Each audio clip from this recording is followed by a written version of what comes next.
How's everybody doing? Tinkering with Harleys. First, I want to thank everybody who's subscribed.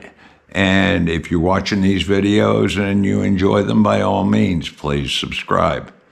Well, if you've been following these videos on this project bike and this engine, last video we did, we took the stator out. When we pulled the rotor off, we found a lot of oil on the stator.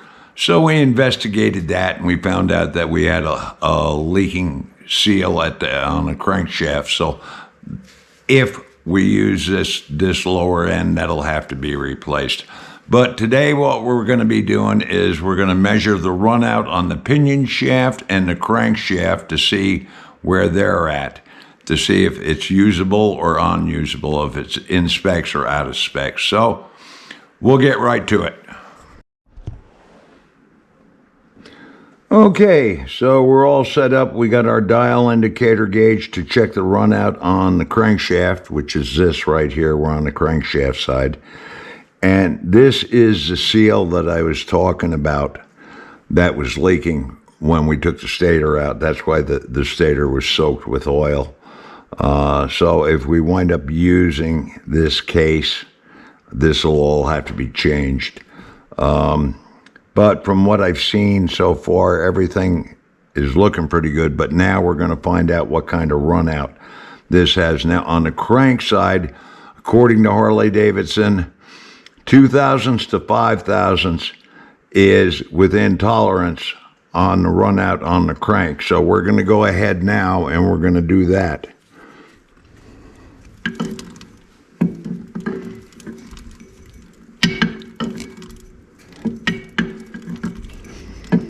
And that's looking pretty good.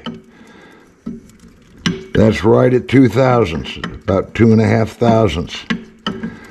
So that tells me this is good. So we're going to take and we're going to turn around and we're going to do the pinion side to see what the run out is on the pinion side. So I'll turn the engine around. Going to turn the camera off till I get this all set up because the dial gauge got to be set up also. Okay, now this is a pinion shaft. This is on the camshaft side of the engine. We're all set up, so now we're going to measure the run out on this. Now they say the maximum run out from this is up to 12 thousandths, which I find absolutely absurd, but that's what Harley says, so we'll see what we got. I don't expect near that with this, seeing what we had on the crank. So we'll give it a shot.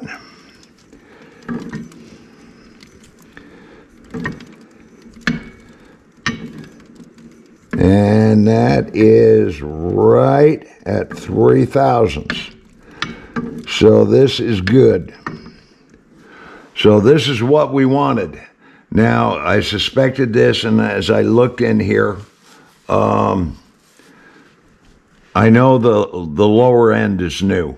The tolerances are great at 3 thousandths, and I'm probably going to use this lower end again. I've checked the rods, and the rods aren't hanging up anywhere. They're new. The bearings are new in it. There's Timken bearings in it instead of those stock Harley bearings put in it. And this lower end has been this is all trued up. Now I know the shop that did this, the engine rebuild, I know for a fact they do not do lower ends. They they take the lower ends and they send them out to a different shop who is very reputable and does very good work. And this has all been trued up. This thing is well within the tolerances. It's a nice, tight lower end, which means I'm probably going to use this lower end again, but with a tolerance like that, right at 3 thousandths, I can go from the chain drive to a gear drive. So that's probably what we're going to do. So that's pretty much going to do it for today. I figured I'd show you how to check the run out, which we've just done, and I hope this helps somebody. And until next time, everybody be safe out there.